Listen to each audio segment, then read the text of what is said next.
Allez, cette semaine, dans la Macronie, Emmanuel Macron a officiellement reconnu la Palestine à l'ONU le 22 septembre, Éric Dupond-Moretti regrette que la France soit dans une dérive sécuritaire à cause de Gérald Darmanin, et la France bat officiellement son record de durée sans gouvernement sous la Ve République. Vous ne savez pas quoi faire de ces infos et c'est tant mieux, moi non plus. Allez, la principale info de la semaine est une bonne nouvelle pour une fois. Nicolas Sarkozy a été condamné à 5 ans de prison ferme pour association de malfaiteurs. Attendez, je le redis juste pour le plaisir. Nicolas Sarkozy a été condamné à 5 ans de prison ferme pour association de malfaiteurs. Youhou! Je sais pas vous, mais il y a des nouvelles qui me donnent le smile. On commençait à rentrer dans l'automne, l'ambiance était morose, la pluie, le froid, le retour du Covid, et là, paf! T'apprends que Sarko va se retrouver derrière les barreaux, et ça va tout de suite beaucoup mieux. La condamnation de Nicolas, c'est un rayon de soleil dans la grisaille, hein. C'est une cure de vitamines en fait. Sarko, c'est du Juvamine. Alors, je vais vous faire une ordonnance avec une reconnaissance de la Palestine le matin au réveil, un Trump bloqué dans un escalator au moment des repas, et une condamnation de Sarkozy à prendre 3 fois par jour pendant un mois. Tu vois, Macron, il croyait enfin rentrer dans l'histoire avec la reconnaissance de la Palestine, et là, t'as Sarko qui, la même semaine, vient lui voler la vedette. Bah ouais, c'est la première fois qu'on va avoir un président derrière les barreaux.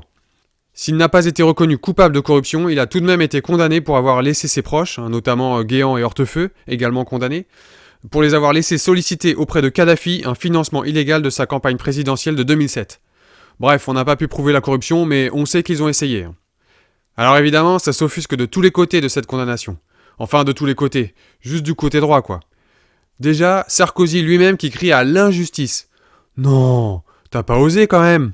Quelle indignité. Sur le service public. Ça, franchement, c'est l'hôpital qui se moque de la charité, hein. Bah tu vois, quand mes gosses me demanderont de leur expliquer ce qu'est le culot, je leur montrerai cette vidéo de Sarko qui parle d'injustice. Bon après, t'as Carla Bruni qui a réagi devant les caméras en arrachant la bonnette du micro de Mediapart.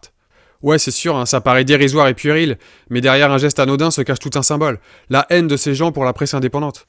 Marine Le Pen a également été parmi les premières à réagir et surtout pour critiquer la justice française. Bah tu penses bien, elle et Sarko sont victimes d'un complot gaucho-wokiste pour les empêcher de piquer dans les caisses de l'État et de trafiquer dans leur propre intérêt. Si on peut leur trouver une cellule ensemble, s'il vous plaît. Bon, sinon, t'as Bruno Retailleau qui dit, je cite, « Je lui redis tout mon soutien et toute mon amitié dans l'épreuve qu'il traverse. » Ah bah c'est sûr qu'elle est belle, ta France des honnêtes gens, Bruno.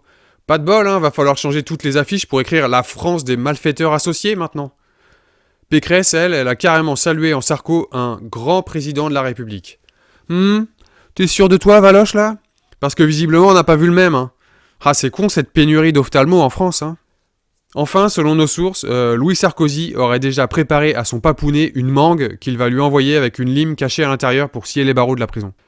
Quant à Henri Guénaud, accompagné de sénateurs Les Républicains, il a carrément réclamé une grâce présidentielle à Emmanuel Macron. C'est un peu gros là quand même, c'est plus de la lèche, hein. Tu l'as tout entier dans la bouche là. Qu'est-ce qui se passe? Nicolas il a des dossiers sur toi et tu as peur qu'il te balance? Il demande la grâce pour corriger, je cite, une humiliation de l'État et des institutions. Mais enfin, Riton, t'es pas bien? De quelle humiliation de la République tu veux parler?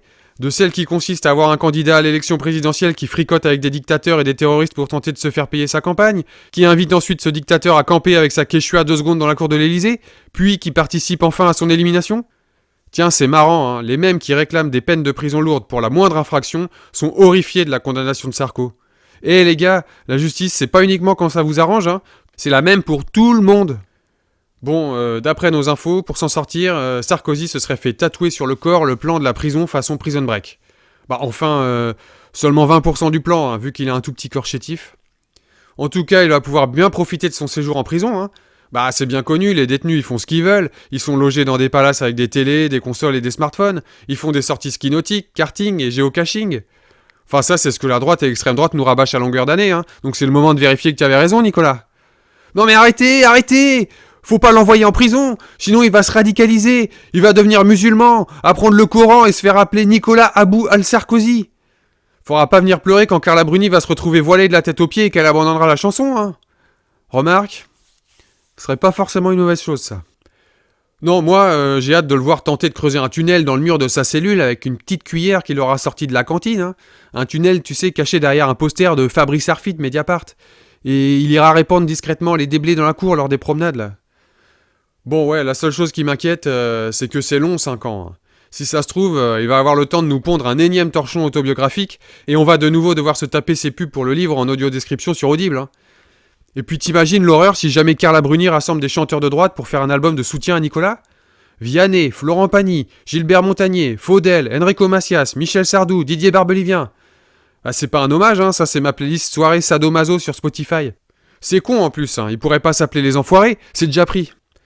Allez, Nicolas Sarkozy l'a affirmé, il ira en prison la tête haute. Bah écoute, peu importe comment t'y vas, bonhomme, hein. Tu pourrais bien y aller sur une jambe avec les cheveux teints en rose et un t-shirt de la patte patrouille, on s'en branle, hein, du moment que t'y vas. En tout cas, il était tranquillou dans les tribunes du Parc des Princes 2 jours après sa condamnation, donc ça va, il a pas l'air de trop mal le prendre. N'importe qui aurait fait profil bas, hein, mais pas Monsieur Sarkozy qui continue à se donner en spectacle. Bah écoute, si t'aimes tellement le bling bling, on te mettra des menottes à paillettes et avec des petits diamants. Voilà qui devrait suffire à arrêter la rage pour l'instant. Jusqu'à la semaine prochaine.